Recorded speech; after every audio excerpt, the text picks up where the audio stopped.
Comme vous pouvez le voir au niveau des bulles, par exemple, ici, on a maintenant la possibilité d'utiliser les splines, ce qui va donner plus de possibilités en termes de création.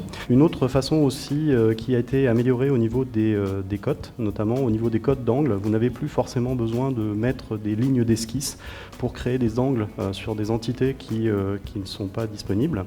On va pouvoir aussi très facilement switcher donc, en angle opposé vertical, ici, ce qui va vraiment nous faciliter le processus de création.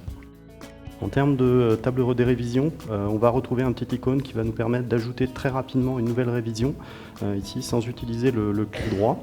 Et puis j'attire votre attention sur les repérages que vous voyez apparaître ici au niveau de la cote et au niveau de la bulle. Vous pouvez voir que dans la zone ici, on a un repérage dynamique qui va venir se modifier au fur et à mesure que vous allez déplacer vos repères. Donc ça c'est quelque chose qui va être aussi très intéressant. Donc en fait vous avez une grille qui est paramétrable au niveau du fond de plan. Cette grille va être aussi intéressante pour utiliser une nouvelle fonctionnalité qui est le label de position de vue qui va vous permettre d'ajouter ici une cible de référence vous indiquant où se trouvent donc les repères, donc ce qui est extrêmement intéressant sur des grandes mises en plan, voir si vous avez des mises en plan avec multifolio. Comme vous pouvez le voir ici, je vais déplacer donc ma vue de détail et automatiquement le référencement se met à jour. Des choses qui sont intéressantes et importantes aussi sur vos mises en plan ne sont pas forcément importantes et intéressantes pour vos fabricants. Comme vous pouvez le voir ici, j'ai une note qui est apparente. Lorsque je vais effectuer un aperçu, cette note va disparaître.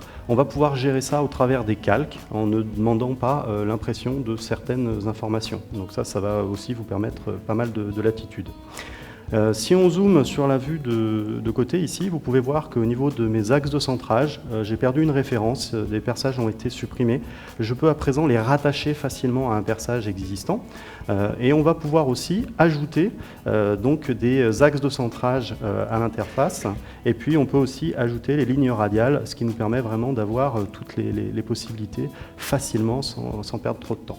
L'esquisse, c'est clairement votre quotidien, votre outil, je dirais, qui vous sert à débuter une conception dans SolidWorks. Nouveauté, notamment au niveau des contraintes. Comme vous pouvez le voir, lorsqu'on va définir deux éléments, SolidWorks me propose tout de suite de rajouter une contrainte, si je le souhaite. D'accord ? Donc ça va fonctionner avec les arcs, avec les lignes, bien entendu. Et à chaque fois, j'aurai la possibilité de déterminer, en fait, l'emplacement et la contrainte des différents éléments. L'outil de spline n'a pas été laissé de côté. Comme vous pouvez le voir ici, je vais pouvoir appliquer directement une continuité de courbure. Autre possibilité d'utilisation, c'est en venant cliquer donc, sur une intersection. SolidWorks aussi me propose la possibilité directement de venir appliquer ces contraintes, ce qui va nous faciliter grandement la tâche. Il était parfois difficile de savoir si on était en horizontal ou en vertical. Lorsque vous sélectionnez maintenant une ligne, vous pouvez voir que dans la fenêtre, SolidWorks met en surbrillance la contrainte qui est la plus proche de la position de l'entité sélectionnée.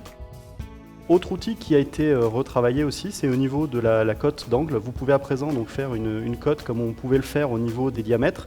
Et comme pour les diamètres, vous pouvez aussi enchaîner plusieurs cotes d'angle d'affilée. Un autre outil, la ligne. Donc vous avez maintenant la possibilité de créer une ligne par son milieu, ce qui va nous simplifier la conception de certaines géométries dans le processus de conception. Un autre outil, avec d'autres possibilités, les rectangles. Vous avez à présent la possibilité d'ajouter des lignes de centrage sur tous les rectangles et vous n'êtes plus cantonné aux diagonales, vous pouvez aussi utiliser les points milieu, ce qui va vous simplifier la tâche, par exemple, lorsque vous souhaitez positionner précisément ce rectangle dans l'entité ici, au niveau des glissés-déposés. Un autre outil, la sélection par chaîne, qui n'est plus limitée aux entités d'esquisse. On peut le faire aussi par les lignes de construction. En termes d'utilisation de l'esquisse, c'est assez intéressant. Un outil qui, j'en suis sûr, va ravir beaucoup d'utilisateurs. Il était attendu. C'est la possibilité ici de sectionner, de segmenter donc une ligne en plusieurs entités de dessin. Comme vous pouvez le voir ici, ça va parfois nous permettre de gagner du temps dans la réalisation de certaines géométries et certaines entités. Donc on va vraiment gagner en performance avec cet outil-là. Et il va être extrêmement intéressant dans un autre outil, c'est au niveau donc, de l'assistance pour le perçage. Comme vous pouvez le voir ici, il va suffire de positionner donc un cercle et de demander non pas des segments d'esquisse, mais des points d'esquisse, et ce qui va nous faire gagner un temps significatif pour réaliser ce type de fonction.